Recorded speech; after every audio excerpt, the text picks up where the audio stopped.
Coach, did you have concerns about what Richmond would look like without Blake, and how do you come out of that Davidson game? Well, I mean, always would have concerns. You know, Blake's a great player, has had a tremendous start to his Richmond career. You know, so I think it's disappointing for him, most importantly. As far as for us, yeah, it makes us different. It makes everybody have to do probably just a little bit more, gives more responsibility to spread around a few guys. And I think we handled it very well at Davidson. You know, a tough place to play, tough place to win, and I think that probably gave us some confidence to be able to play well and win a road game without Blake. How was his demeanor about not being able to be out there? Yeah, I think he's putting on a brave face for sure, and you know, he's going to work very hard at the rehab. You know, he's very goal-oriented and very disciplined person, and especially in terms of his approach to basketball. So I think he's really disappointed, but I think he'll lose himself in the work and in the rehab and kind of getting himself ready again. Not that there's much you can do early just to let it heal, but I'm sure he's disappointed. And you know, it's the worst part about sports, and it's really unfortunate, especially for someone who puts so much into it. For that to go away for a while is you know, it's just terrible. Coach, obviously Andre's been the kind of next man up for that, but could you see yourself that, you know, depending on the matchups, experimenting with a larger lineup with maybe Sherrod too? Yeah, potentially. You know, I think that you know, Nick's versatility, as well as some of the other guys' versatility. You know, Nate can really handle the ball well.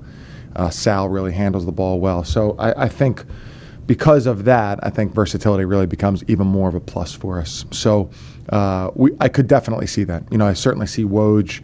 I would have thought Woj would have played more the other night, and I was surprised to see his minutes. So I think he'll play more, and I think that time that Andre gets from a little bit guard, a little bit forward. But yeah, I think we could go with a bigger lineup at times. Were you in charge of minutes? You know, I know, and at halftime, Woj must have had more minutes, but in the second half, yeah, great point. Great point. Hey, Chris, how do you feel about these scrum situations? Is there anything, coaches probably wouldn't advise not going for the ball, because coaches, you want these guys to be tough and aggressive. But if you could step back, is there some way basketball could address these things? So maybe you don't leave your feet on loose balls, or the official blows the whistle when it looks as though a scrum's about to occur. You know, football's done a lot to protect players, and players keep getting bigger in basketball. And you wonder if this is going to happen more. You know, that's a great point, John. So I haven't watched the play in question, but that's really a great point. I mean, I think one thing is I feel like what it used to be is the officials would just call the jump ball a little early in those situations to prevent piling on. I feel like now, in an effort to get the play right, that they maybe wait a little bit to see if it's actually tied up. However, in terms of I think it's not going to come from a coach's team who says, "Hey, don't go after the ball," but that there might be something. I mean, I think that's a great point and would be something to look at. And certainly this, you know, happened directly as a result of that play. So that'd be something really to look at. Xavier Johnson, recruited Spider, about the Spiders, or no? You know, we obviously tremendous respect for his family, his father, and what he did here, and he's having a very good freshman year, and I think he'll have a great career. I think we weren't in need of the position and at the time and scholarship-wise, so you know, really looking forward to seeing his career and you know, have tremendous respect for the family. Can you speak to the loss of Justin Kier for George Mason? You know, again, it's the worst part about sports. It's just in, you know, way more than unfortunate, you know, and I think especially if you recognize how much these athletes put into their particular sport, you know, before they get here and then when they're in college, you know, it's so time demanding and all their focus. And I mean, if you're not committed to it, then you're not going to do as well as you want to do it. And committed to it at a minimum means just a great deal of time, effort, and energy. And so for that to be taken away abruptly, you know, black or white, that's really incredibly unfortunate. How much different are they without him?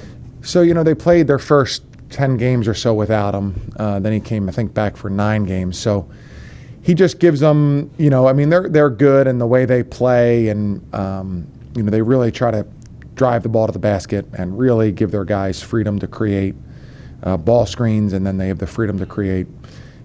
So with him, I think just having such a veteran guy who's familiar with that, understands how to do it, but also has been through these battles and things like that before is, just super valuable to them. Blake's injury is sort of unusual. Is there any way to project a date, a game? Yeah. When he'll be back, and when he does come back, presumably he wouldn't have lifted, could Yeah. do stuff like that. Yeah, so that's the part that Adam has already mapped out, is with no dates involved. The fact that we're going to try to stabilize the area, so he's in the sling, so that nothing happens to the muscle, to the bone and the what do you call that?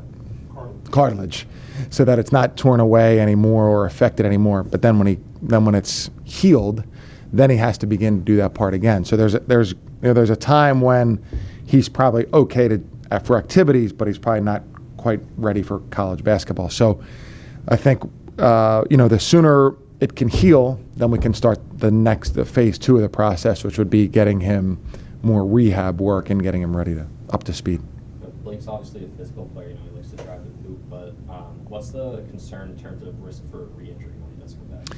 Well, tremendous. I mean, my concern, tremendous. I don't know medically what the concern is. I think it's going to be one of those things that's very painful. I don't know if it'll be a thing where it doesn't let you play or do things, but I think it could be something that's painful, just even contesting a rebound or something like that, contesting a shot, where it just might pull in a little bit different direction.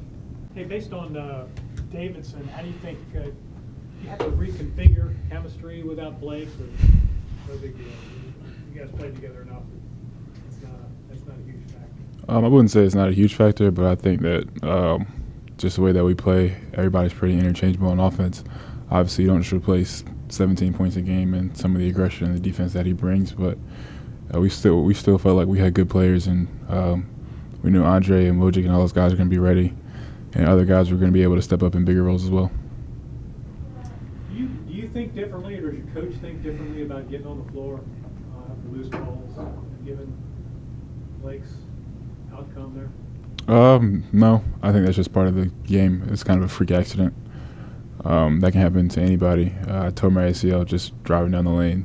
He fractured his sternum making a routine play. I think that's just sometimes how the ball bounces. So you don't change how you play. You just hope it doesn't happen to you. Can you speak a little bit about what you guys are losing in Blake aside from just the scoring?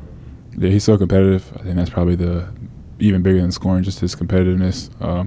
He has probably the biggest chip on his shoulder out of anybody that I've ever played with, ever in my life. He's always pretty angry on the court, even in practice. So I think that competitiveness, the fire that he brings on defense, the intensity, he's definitely willed us in some situations where the energy has been aside just because of how much he wants to win. So that's probably the biggest thing. Is there a sense of pressure now on you, as whether it's Jacob or Grant or anyone, to now bring that competitiveness now that Blake's not there? A little bit. We don't want to not be ourselves. That's something that's pretty unique to him. I think we're all pretty competitive in our own ways, and we just have to try to bring that all together to bring the team along. How different is Mason without their leading scorer? Yeah, they're pretty different. That stinks for him. I know how that goes, and that sucks that it's his senior year, so I really feel for him. But, I mean, it's still a challenge. They're still a pretty hard team to beat on the road. I don't think he played early in the season when they were winning some games, so it's not like they're just not a talented team anymore without him out there. So it's still going to be a challenge. Obviously, his scoring, his rebounding, and his defense changes the way that they play when he's on the court than without him, but they still have really good guys, and I'm looking forward to it. But do you guys really look more now at, I can't remember who they play. I think they play GW Wednesday night. Right. You look a lot at that game because it's their first one without him. Just because looking at games with him might not do you any good? Somewhat. I think in terms of their offense and stuff, the plays and stuff don't necessarily change. I think that's just another guy that they had before that's really talented. But in terms of scouting individually, we just pretty much go over the guys' tendencies individually. You never really know what it's going to look like. Obviously, you can watch how GW played them, but you never really know what it's going to look like for us until we get out there. So we just can prepare as much as we can and see what happens.